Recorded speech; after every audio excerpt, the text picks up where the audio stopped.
Hi అండి, అందరికీ నమస్తే. మిస్టర్ రాక్షసుడు పార్ట్ 42.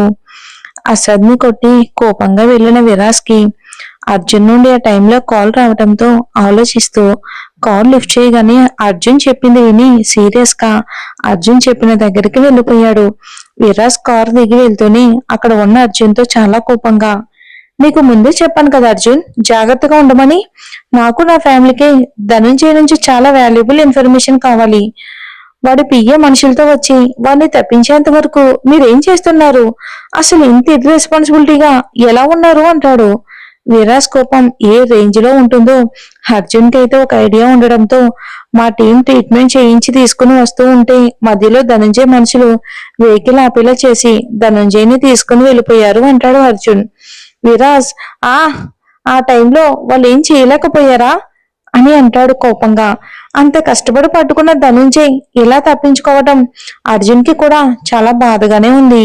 విరాజ్ చిరాగ్గా అక్కడ అంత చేసినా కూడా ఎలాంటి క్లూస్ లేకపోవడంతో అర్జున్ కి ఎట్టి పరిస్థితిలోనూ ధనుంజయ్ నాకు కావాలి అని చాలా క్లియర్ గా అండ్ కోపంగా చెప్పి బాధగా వెళ్ళిపోతాడు విరాజ్. మార్నింగ్ లేచిన అసద్ కి గీత ఈ టైంలో గార్డెన్ లో ఉంటుందని అటువైపుకి వెళ్తాడు. ఆసద్ ఎక్స్పెక్ట్ చేసినట్టుగానే గీత ప్రశాంతంగా గార్డెన్ లో కూర్చుని ర్యాబిట్ గాడితో హ్యాపీగా ఆడుకుంటుంది. అసద్ గీతని చూసి స్మైల్ తో తన పక్కనే కూర్చుని, నైట్ లేట్ అయింది కదమ్మా, మళ్ళీ ఇంత మార్నింగ్ ఎందుకు లేచావు అని అంటాడు గీత ఒళ్ళో ఉన్న ర్యాబిట్ గాడిని చూపిస్తూ. వీడు లేస్తే నేను లేచే వరకు అరుస్తూనే ఉంటాడు అసద్ గారు, అందుకే మేఘన మమ్మల్ని ఇద్దరిని బయటకు తరిమేసింది అని అంటుంది ర్యాబిట్ వైపు చూస్తూ కంప్లైంట్లా. అసద్ గీత మాటలకు చిన్నగా నవ్వి గీత వైపు చూస్తూ, నేను ఈ రోజు ఈవినింగ్ యుఎస్ఏ బ్రాంచ్ కి వెళ్తున్నానమ్మా అని అంటాడు. గీత అది విని తన వైపు చూస్తూ, మీరు ఎందుకు వెళ్తున్నారు అసద్ గారు?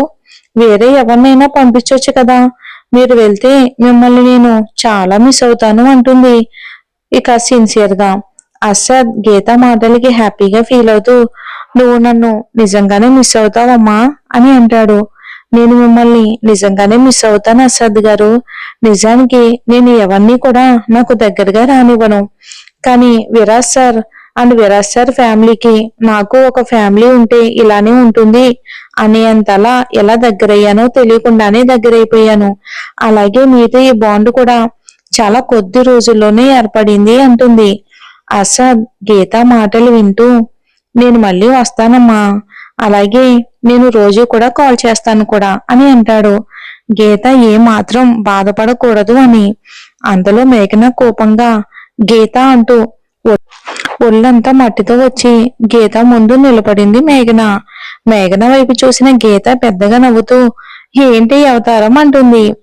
గీత అసద్ కూడా నవ్వటంతో ఇక ఏడుపు ఫేస్ పెట్టి, వీడు అని ర్యాబిట్ ని చూపించి మట్టిలో ఆడుకుని వచ్చి నా పక్కకు రాగానే నేను నిద్రలో ఉండి వాడిని చూడకుండా దగ్గరకు తీసుకున్నా, అలా నేను ఇలా అయ్యాను. అయినా నువ్వు అన్నేమీ అనకుండా నన్ను చూసి నవ్వుతావా అంటుంది మేఘన.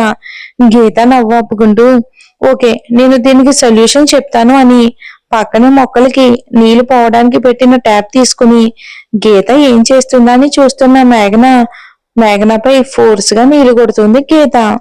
గీత అలా సడన్ గా నీళ్లు కొట్టడంతో షాక్ అయ్యి తర్వాత తేరుకుని పక్కన ఇంకో పైప్ తో నీళ్లు కొడుతుంది. అలా ఇద్దరూ తడుస్తూ ఉండగానే వాళ్ళని నవ్వుతూ చూస్తున్న అసద్పై గీత చూపు పడుతుంది. గీత అలా సడన్ గా తన వైపు చూడడంతో గీత ఏం చేయబోతుందో అర్థమైన అసద్ గీత నో అంటూ ఉండగానే అసద్ వైపు పైప్ ని టర్న్ చేసి అసద్ ని కూడా పూర్తిగా తడిపిస్తుంది. అసద్ తన అల్లరికి ఒకవైపు మురిసిపోతూనే మరొక వైపు గీత నీళ్లు కొట్టడం ఆపకపోవటంతో మేఘన చేతిలో పైపు లాక్కుని గీత వైపు నీళ్లు కొట్టాడు. వీళ్ళ అరుపులకి అప్పుడే అక్కడికి వచ్చిన ఆకాష్తో సహా ఏమీ అర్థం కాక చూస్తూ ఉండగానే వాళ్ళు తేరుకునే టైం కూడా ఇవ్వకుండా వాళ్ళని కూడా నీళ్లతో తడిపేసింది గీత. అలా నవ్వుతూ అందరినీ తడపడంతో ఎవరికి వాళ్ళు దొరికిన పైపులు తీసుకుని ఇక హోలీ వాటర్లా కొట్టుకోవటం మొదలు పెట్టారు అందరూ. ఆలోచనలతో లేటుగా నిద్రలేచిన విరాజ్ కి కిందంత సందడిగా నవ్వులు వినిపించడంతో కిందకి రాగానే సర్వెంట్స్ అందరూ ఒక పక్కనే నిలబడి ఆశ్చర్యంగా ఒకవైపే చూడడంతో అటువైపు చూసిన విరాజ్ కి చిన్న పెద్ద తేడా లేకుండా వాటర్తో తడుపుకుంటూ ప్రపంచంతో సంబంధం లేకుండా ఆడుతున్నారు. అర్షద్, దర్శన్ కూడా వాళ్ళ ఫ్యామిలీ మెంబర్స్ తో కలిసిపోయి ఆడుతున్నారు. అందరినీ చూసి వాళ్ళ దగ్గరికి రాగానే ఎవరూ కూడా ఆగిపోకుండా అందరూ కలిసి ఒకేసారి విరాజ్ ని కూడా తడిపేశారు. విరాజ్ తను వస్తే ఆగిపోతారు అని ఎక్స్పెక్ట్ చేసిన విరాజ్ కి అలా వాటర్ కొట్టడంతో ఆకాష్ దగ్గర పైపు లాక్కుని తను కూడా వాళ్ళతో కలిసిపోయి ఆడాడు. కొంతసేపటికి సిద్ధార్థ్ గారికి, గీతకి ఒకేసారి తుమ్ములు స్టార్ట్ అవడంతో అందరూ ఆపేసి వాళ్ళ దగ్గరికి చేరిపోయారు. విరాజ్ చేతిలో ఉన్న పైప్ పడేసి సిద్ధార్థ్ గారిని రూమ్ కి వెళ్ళమని చెప్పి అందరూ ఉన్నారని కూడా చూడకుండా గీత చేయి పట్టుకుని హౌస్ వైపుకి తీసుకెళ్లి త్వరగా డ్రెస్ చేంజ్ చేసుకుంటారా ప్రిన్సెస్ అని అంటాడు ప్రేమగా. అందరి ముందు అలా తీసుకురావటంతో కదలకుండా షాక్ గా చూస్తున్న గీతని విరాజ్ మళ్ళీ చేయి పట్టుకుని వాష్రూమ్ డోర్ ఓపెన్ చేసి త్వరగా రా అని చెప్పి తను ఉంటే మళ్ళీ ఇబ్బంది పడొచ్చని తన రూమ్ కి వెళ్లి ఫ్రెష్ అయ్యి అంతకు ముందే గీతకి ఉన్న సైనస్ ప్రాబ్లం కి తెప్పించిన టాబ్లెట్ ని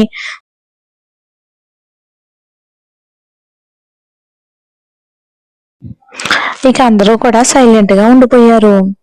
జానకి, రఘురామ్ గాళ్ళకు కూడా ఆకాష్, విరాజ్ ఆఫీస్ లో చూసిన అమ్మాయి గీత ఒక్కరేనని చెప్పడంతో వాళ్ళు అలా చూస్తూ ఉండిపోయారు.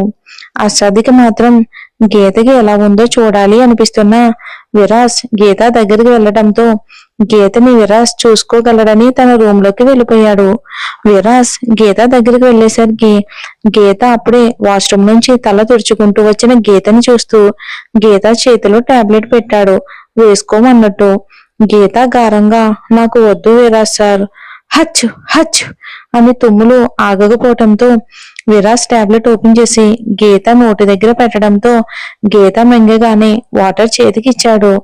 గీత అవి తాగి ఎలా అందరినీ వాటర్లో తడిపినందుకు కోపం వచ్చిందేమోనని విరాజ్ వైపుకు చూడగానే విరాజ్ చాలా ప్రశాంతంగా కనిపించడంతో విరాజ్ ని చూస్తూ మీకు నా మీద కోపం రావట్లేదా ఇలా అందరినీ వాటర్లో తడిపినందుకు అంటుంది. విరాజ్ గీతని బెడ్ పై కూర్చోబెట్టి నీ మీద నాకు కోపం ఎప్పుడూ రాదు ప్రిన్సెస్. నేను మాటకి మాత్రమే ప్రిన్సెస్ అనడం లేదు. నువ్వు నాకు నిజంగానే ప్రిన్సెస్ వి. రేపు మనకు నీలాంటి క్యూట్ బేబీస్ పుట్టినా అప్పుడు కూడా నువ్వేనా ప్రిన్సెస్ వి. అలాంటిది నీ మీద నాకు కోపం ఎందుకు వస్తుంది అంటాడు ప్రేమగా గీత పక్కన కూర్చొని. గీత చేతిని తన చేతుల్లో బంధించి చాలా రోజులు కాదు చాలా ఇయర్స్ తర్వాత ఈ ఇల్లు నీ వల్లే సందడిగా మారింది baby. You are my princess అని అంటాడు. నైట్ జరిగిన ఇన్సిడెంట్ గుర్తొచ్చి గీత కూడా విరాజ్ మాటలు వింటూ విరాజ్ భుజంపై తల ఉంచి కాసేపు అలానే ఉండిపోయారు. తర్వాత అసద్ యుఎస్ఏ వెళ్ళడానికి ఆఫీస్ లో తను ఫినిష్ చేయాల్సిన ఫార్మాలిటీస్ ఉండడంతో గీతకి బాయ్ చెప్పి బాయ్ అమ్మా జాగ్రత్త, ఎక్కువగా అల్లరి చేయకు అని ఇంకా ఏవో జాగ్రత్తలు చెప్పబోతూ ఉంటే గీత నన్ను చూసుకోవటానికి ఇక్కడ చాలా మంది ఉన్నారు, ముందు మీరు జాగ్రత్తగా ఉండండి అని అనడంతో అందరికీ బాయ్ చెప్పి ఆఫీస్ కి వెళ్ళిపోయాడు. ఆఫీస్ లో ఫార్మాలిటీస్ ఫీల్ చేసి వెళ్లే టైంలో విరాజ్ ని చూస్తూ నేను మళ్ళీ వస్తాను విరాజ్, నీ లైఫ్ లో నీకు నచ్చిన పార్ట్ నేను. సరే గీత జాగ్రత్త, నువ్వు ఉన్నావని నేను తనని నీ దగ్గర వదిలి వెళ్తున్నాను అంటాడు. విరాజ్ కోపంగా నువ్వు ఎన్నిసార్లు వచ్చినా నా లైఫ్ లో నా ప్రిన్సెస్ లైఫ్ లో నువ్వు భాగమని నేను ఎప్పటికీ ఒప్పుకోను.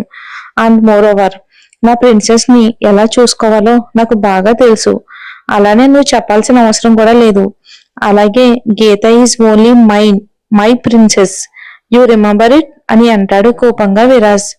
ఓ కమాన్ విరాజ్, ఏదో ఒక రోజు నువ్వే ఒప్పుకుంటావు అని అసద్ తర్వాత మళ్ళీ ఏం చెప్పబోతున్నాడో అనేది ముందుగానే ఊహించిన దర్శన్ విరాజ్ కోపానికి భయంగా చూస్తూ అసద్ ఆ మాట మాట్లాడితే విరాజ్ ని కంట్రోల్ చేయటం కష్టమని Asad it's getting late, we have to move అని అంటాడు.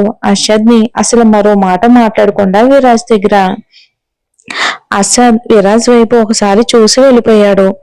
ఆకాష్ మాత్రం అసద్ అంత మాట్లాడినా రియాక్ట్ అవ్వకపోవడంతో గీత ఆఫీస్ లో జాయిన్ అయిన టైంలో చరణ్ ఫ్లట్టింగ్ చేస్తున్నాడు అని క్లియర్ గా తెలిసినా కూడా చరణ్ ని గీతకి ఎంత దూరంగా ఉంచాడో, అదే కాకుండా రాహుల్ గీతని ఒక్క మాట అన్నాడని వాళ్ళ కంపెనీకి ప్రాజెక్టులు రాకుండా చేసి వాళ్ళ కంపెనీని రోడ్డు మీదకి వచ్చేలా చేశాడు. అదే కాకుండా రాహుల్ కునాల్కి ఎలాంటి సిచ్యువేషన్ క్రియేట్ చేశాడో గుర్తొచ్చి చాలా ఆశ్చర్యంగా విరాజ్ వైపు పూర్తిగా టర్న్ అయ్యి చూడగానే విరాజు హ్యాండ్స్ పిడికిలు బిగించి ఉంచడం కనిపిస్తుంది ఆకాష్కి కోపంగా. ఆ పట్టులోనే అర్థమవుతుంది విరాజ్ అసలు తనని తాను అసద్ విషయంలో ఎంత కంట్రోల్ చేసుకుంటున్నాడు అనేది. అసద్ వెళ్ళగానే ఆకాష్ విరాజ్ వైపుకు చూస్తూ, బావా నువ్వెందుకు అసద్ విషయంలో అంతలా కంట్రోల్ చేసుకుంటున్నావు అంటాడు. ఇంతవరకు విరాజ్ అంతలా తనని తాను కంట్రోల్ చేసుకోవటం ఎప్పుడూ చూడలేదు ఆకాష్. ఎందుకంటే విరాజ్ ఎదురుగా ఎవరైనా గట్టిగా మాట్లాడాలి అంటేనే భయపడతారు. ఏదైనా తేడా వస్తే విరాజ్ బిహేవియర్ ఎంతలా ఉంటుంది అనేది బిజినెస్ పీపుల్స్ అందరికీ కూడా తెలుసు. అలాంటిది ఇప్పుడు అసద్కి అంత పేషెన్సీగా ఆన్సర్ ఎందుకు చెప్తున్నాడో తెలియట్లేదు ఆకాష్కి. విరాజ్ తన కోపాన్ని చాలా వరకు కంట్రోల్ చేసుకుంటూ కోపం కంట్రోల్ అవ్వక అటు ఇటు తిరుగుతూ I want to be alone Akash అని అంటాడు ఆకాష్ని చూడకుండా విరాజ్. ఆకాష్కి విరాజ్ ఏ సిచ్యువేషన్ లో ఉన్నాడో అసలు అర్థం కాక ఇక సైలెంట్ గా వెళ్ళిపోతాడు. ఆకాష్కి అసలు అర్థం కావట్లేదు అసద్ అలా ఎందుకు మాట్లాడుతున్నాడు అనేది, విరాజ్ ఎందుకని అసద్ విషయంలో కంట్రోల్ అవుతున్నాడు అనేది. అంతేకాకుండా ముఖ్యంగా అసద్ ఫేస్ నిన్నటి వరకు బాధగా కనిపించేది. ఈ రోజు ఆ ఫేస్ లో గీతని చూడకుండా ఉండాలి అనే బాధ తప్ప గీత విరాజ్ ని లవ్ చేస్తుంది అన్న బాధ కొంచెం కూడా కనిపించట్లేదు. ఆకాష్ అదే ఆలోచిస్తున్నాడు. ఎందుకంటే ఆకాష్ బాబుకి నైట్ జరిగిన సిచ్యువేషన్ వాళ్ళ కాన్వర్జేషన్ తెలియదు కదా. విరాజ్ కొంతసేపటికి నార్మల్ అయ్యి ఆకాష్ తో కలిసి ఇంటికి వచ్చేస్తాడు. అందరూ ఆఫీస్కి వెళ్ళిపోయాక ఏదో వర్క్ ఉంటే సిద్ధార్థ గారు ఆఫీస్ రూమ్ లో ఉండి వర్క్ చేస్తున్నారు.